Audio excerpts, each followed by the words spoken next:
This episode of Kumbaya Corner is a solo episode. I hope you love it. Hi guys, welcome to Kumbaya Corner. I feel the need to inform you guys that I'm recording this on a Sunday because I feel very relaxed. I'm just sat on my bed. I have a YouTube video of like waves on the ocean because the beach is my favorite place to be. I love the water. I love the beach. So I'm just having the view of the beach on my TV while I'm recording this, and it's honestly such a good vibe. How is everyone doing? I hope you guys are good. Anyways, because I asked that question and I paused in like a waiting for a response kind of way, but then I realized this is actually not recorded in front of a live audience, so I'm not going to get the response I'm looking for. But I hope you guys do know that I do care about your well-being, and I wish above all things that you are prospering and you guys are in good health, even as your soul prospers. But yeah, Kumbaya Corner. Today, what are we talking about? Honestly, this episode is a to be continued on a series I started on Substack. It's a 3 parts. So the third part is this episode, and then the second episode will be released this week on my Substack. I'm just trying to make it a bit exciting. It's kind of a short story type of thing, but I hope you guys love it as much as I do because I thought that was really it's an interesting thing for me to dabble into, and I'm just experimenting with my art. So let's see where it takes us. I hope you guys stay for the journey. But no, anyways, my Substack article on Kumbaya Corner, that's my Substack. It was a short story about how my date basically found my Substack. And I stopped there in the story, and then I don't want to make it a spoiler, but then let me kind of shed more light into the situation. Excuse me.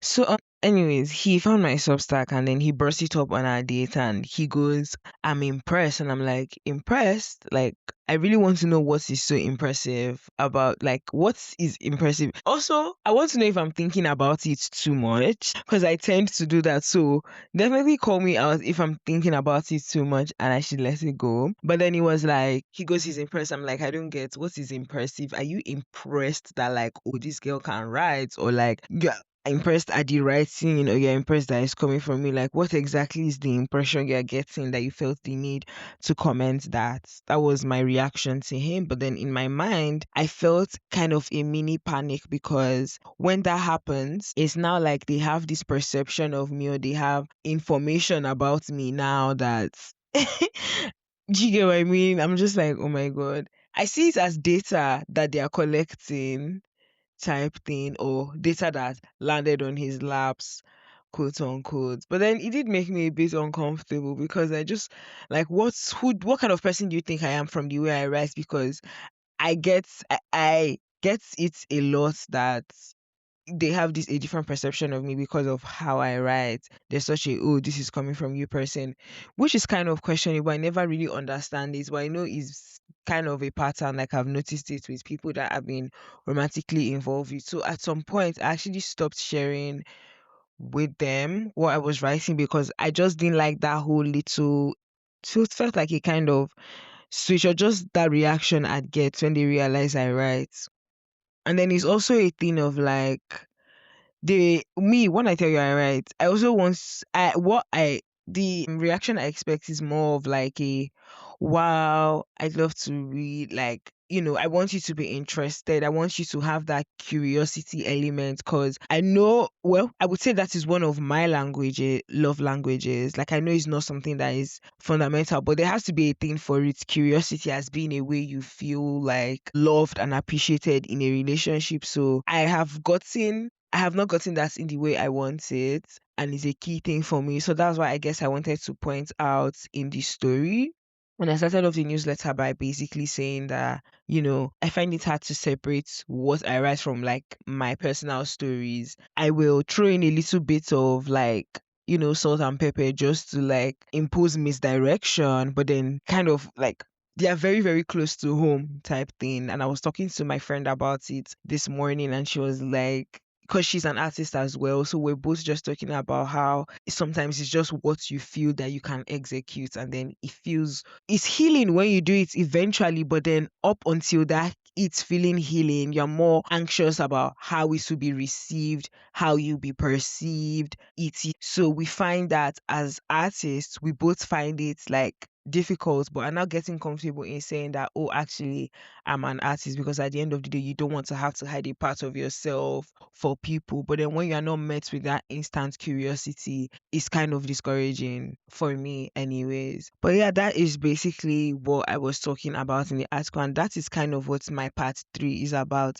It's just about how curiosity is just a way I feel so like I feel loved. And when I'm not seeing that, when I'm not having that in a current situation, it just makes me feel like uncomfortable or unloved. And more often than not, a couple of the relationships, situationships, talking ships that I have ended, even friendships as well, a lot of them that I have like ended or cut off was more because there was just that lack of curiosity in me. It was more of the friendship felt more like a service to the other party involved, and it creates the, I don't know, it looks like an imbalance to me, and I just don't like it. So yeah, that was it. And I think the second conversation, the second part of this series, sorry, POV your dates. POV, one sec, let me get the title.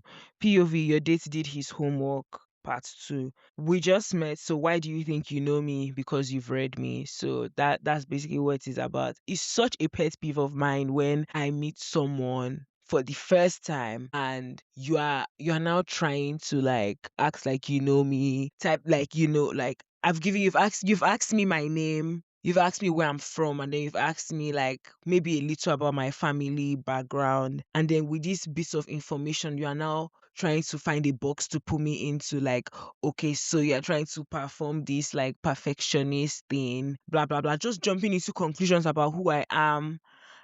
And it's so like I really, really hate it. And I get that a lot, especially from men that have read 48 Laws of Power. Oh my goodness. Like, if you're a man and you've read 48 Laws of Power, please don't practice that thing on me. I beg you in the name of God. Like, please don't do it. Like, resist the urge all the time. So yeah, they're trying to always find this box to put you into or give you some label talking about, oh, you see me trying to perform blah blah blah, like perfection and whatever. And I'm just like, okay, so do you want to be right? Like, I literally asked him, I was like, do you want to be right about what you're saying? And then he's like, oh, I can prove him right if I wanted to. Like, I don't understand, what are we actually talking about? So I genuinely also hate when they try to put you in a box or just jump to conclusions about you. Like, even if you have these assumptions, like, it's already wrong that you have these assumptions about me on our first meeting. So it's like, are you getting to know me? Like, what, like, do you understand what I mean? Is this how you get to know someone? Like, by, jumping into conclusions about who they are. It's just like me seeing a guy with dreads, he has dreads, he's wearing I don't know, like, and then I just assume he's like in a gang or something. That's how I see it. Stereotyping. It feels like a very lazy, it's not even feeling, it is a lazy and poor way of getting to know someone. Like, can we actually do better?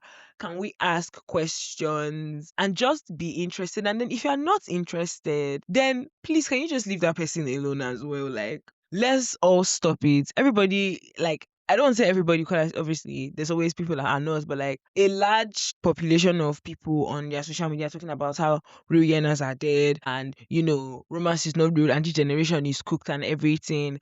But then even you within you, you're part of the problem. And that is what I want us to realize. The art of curiosity is dying, making romance a snooze fest. Like, I'm not innocent to this as well, but it's like, if my issue, I know my problem. My issue is in opening up.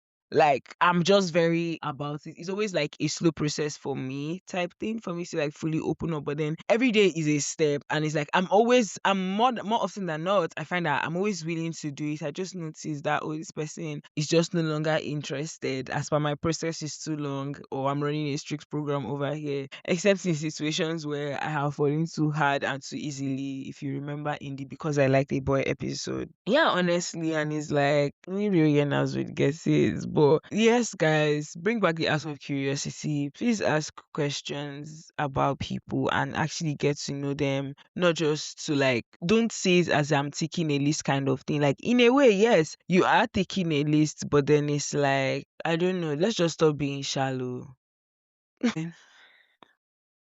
Once again, guys, there's actually no hope for dating in 2026. I feel like slowly I'm coming to, very soon, I'm going to arrive at the conclusion to, just enjoy singlehood and be devoted to singlehood for a change. So I know right now I'm single and everything, but it's not like it's like a decision I've made type thing. It's more like I'm still open to dating, but the gates will soon close because it's not looking good out here. Anyways, that is it. This is part 3 of POV. I made up this title and I keep forgetting it. Like, guys, honestly, forgive me. Let me read it from my phone. This is part 3 of POV. Your date did his homework. And I hope you guys loved it. In another news, because I want to engage with you guys more in other news, because I want to engage with you guys more, I'm trying to improve on my engagement with my audience in the sense of I want it to feel like when you guys speak, I'm listening as well, not just you listening to me as a podcast, but like when you comment and when you text me and tell me things that you want to hear me talking about. I want you guys to feel heard because this is a safe space. This is Kumbaya Corner, and I want you guys to just feel welcome. Have a seat, relax, get your drink, get your zubo, get your kefir. Yeah, so I'm going to add a little segment here on what I'm loving lately. Yeah, what I'm loving. It could be movies, series, books, hobbies, anything that I'm just loving lately and just what I'm doing lately. So, first of all, I'm doing a dry January. Like, I'm not drinking this month. Yeah, it's more for dietary reasons because I watched a TikTok video managed to convince me to do a dry January. So it was more like the alcohol content in alcohol. Sorry, the sugar content in alcohol and how it is contributing to weight gain. So I'm trying to be more mindful and take active steps in my journey. Well, not my weight loss journey per se, but like my journey to being healthier and fit and whatever people are calling it these days. But yeah, dry January. And if I succeed, I feel like I'm also going to do a dry February, but let me take you slowly. That's what I'm doing. I have finished 2 books by a new author. If you know me, you know once I read a book by an author, I have to read another one. I always try to make it 2 books because I'm so interested. And I always try to pick something that is different from the theme of the first one. So like something totally different. But I found situations where they are totally different books of different genres, but then there's a common theme. So because I'm a writer myself, these are the kind of things I like to. It's just my personal note taking when I read. I like to read 2 books by the author. I try to. So I've read Kazuo Ishiguro's Clara and the Sun, and I read Never Let Me Go. Very, very lovely books. Definitely recommend. I think I'm going to do an episode talking about Clara and the Sun, to be honest. So let me write that down. Yeah, and then show wise, I'm rewatching Insecure. I'm rewatching Insecure, and I am watching this show called Bodies. Sick show. I recommend. If you love time travel, sci-fi, thriller, this is the show for you. It's called Bodies on Netflix. And yeah, that is where your girl is up to. Let me know what you guys are reading, watching, what hobbies you're loving lately. Keep me in the loop and see you guys next time. Well, hear you guys next time or whatever, man. Next time. I hope you enjoyed this episode of Kumbaya Corner. Bye.